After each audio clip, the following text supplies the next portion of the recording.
حي على الفلاح. Epipithecus was advanced as evidence in 1964, dismissed in 1979.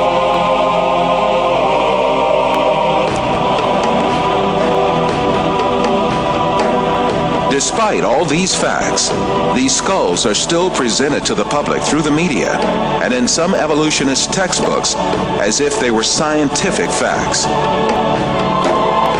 In many countries, an important part of the society supposes that evolution is a proven fact. A great deal of this so-called evidence of evolution, much of which has been dismissed by evolutionists themselves, is still presented to school children in their textbooks, where they are depicted as the ancestors of man.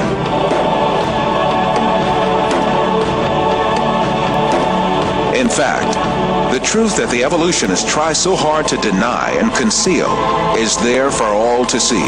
Species appeared all of a sudden and perfectly on the earth. That is, they were created. The divine creator, ruling over the whole of nature, created all kinds with their unique and perfect traits. That divine creator is Allah, the one and only God. He is the Lord of the heavens, the earth, and all that is between them.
As my knowledge of science grew, 25 years ago, in basically a flash, I came to the conclusion that the universe is so perfectly made and everything so perfectly matches together that there must be God and only one God.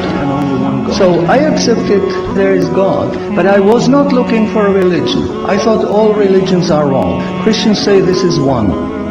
The Jews said Jews are chosen people, and if you're not Jew, you're not chosen. And about Islam, I only had negative information. So how does one distinguish with all the different ways of life, calling to people, telling them that they're the only way? How do we distinguish what's the right way with all this confusion? First of all, let's get this straight. It has to be really easy to tell if Islam is a true religion or a fake religion. And it has to be real easy to see which religion on earth is the one from Allah and which is the one from men, from devils, from con men, what have you. It can't be that the one true religion from Allah, that's generally from God, is going to look exactly and not discernible from the one that's from devils, one that's written by men or made up by men or altered by men, and I can't tell which is the one authored by Allah and which is the one authored by people. It can't be.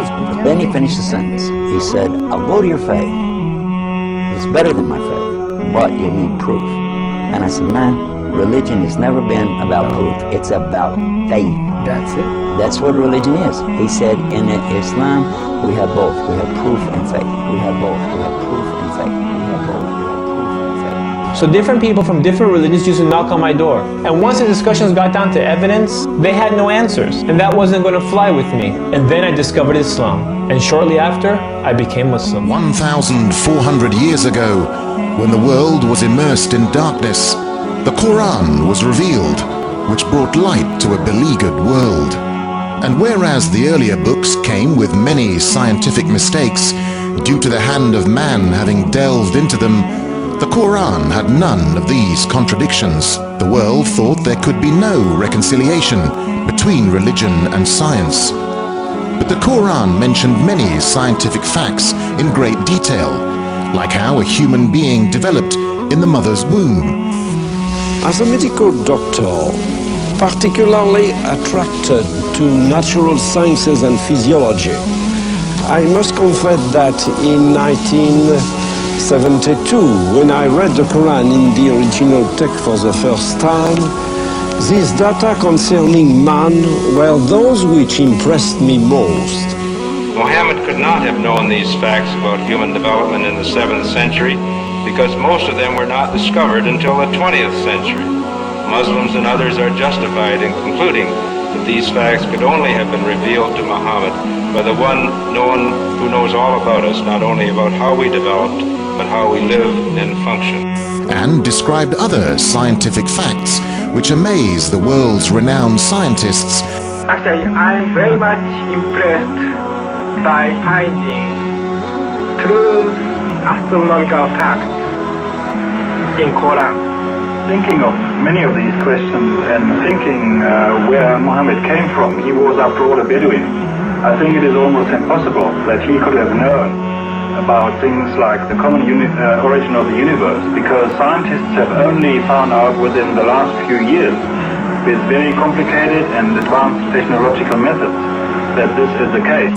Let me go straight to the second argument, which is about the miraculous nature of the Quran. The Quran being a signpost to the transcendent.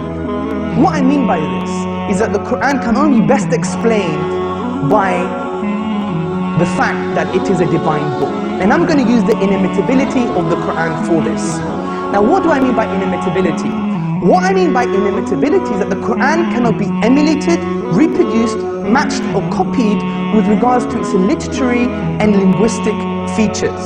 But since Prophet Muhammad, peace be upon him, is the last messenger that was sent to mankind, isn't it fair that his message, the miracle that came with him and his message be preserved till the end of time, so that humans can still make that judgment call whether this miracle and message is in fact man-made or divine, man-made or divine, man-made. And then when I was maybe about 1/3 in Quran, I remember telling my wife, you know, this Muhammad, he must have been a very smart, very intelligent man, because this book is very clear, very logical, very easy to follow, and there are no contradictions. No contradictions. But then as I read later, I suddenly saw a scientific fact which I knew was only discovered in the 20th century. So immediately I saw that Muhammad is not the author of the Quran. That Muhammad is a messenger sent by God to give the Quran to mankind. Muhammad is a messenger sent by God to give the Quran to mankind.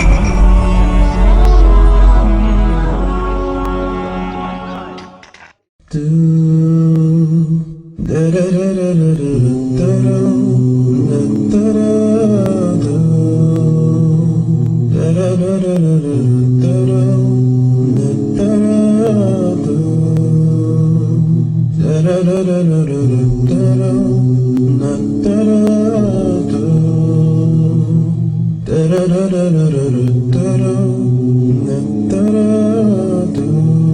used to live a life alone, living it just for me, and I had no idea this life would judge my eternity. I look at myself, and I wondered who created me. I had to open my heart and open my mind and open my eyes to see. Open my eyes and see the existence of what's surrounding me. It's more than just chance.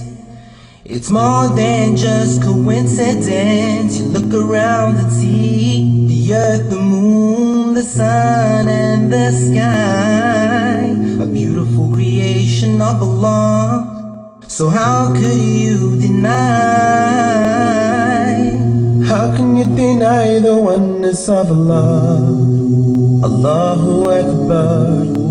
How can you deny the oneness of Allah? Allahu Akbar. How can you deny the oneness of Allah? Allahu Akbar. How can you deny the oneness of Allah? Allahu Akbar. Lift your head and look up above, and you see it so clearly. The stars that glitter all around, the birds that fly over me. I see the rain fall from the sky, and see a seed become a tree. Lift the veil from your heart, worship Allah and you succeed. You surely will succeed. Open my eyes and see the existence of what's surrounding me. It's more than just chance. It's more than just coincidence. The air that I breathe, the food that I need, the plants and the trees, the sun and the seas, you and me, everything you see. So how could you deny? How can you deny the oneness of Allah? Allahu Akbar. How can you deny the oneness of Allah? Allahu Akbar. How can you deny the oneness of Allah? Allahu Akbar. How can you deny the oneness of Allah? Allahu Akbar. Illallahu illallah, Allahu Allah Allah. Illallahu illallah, Allahu Allah Allah. Illallah.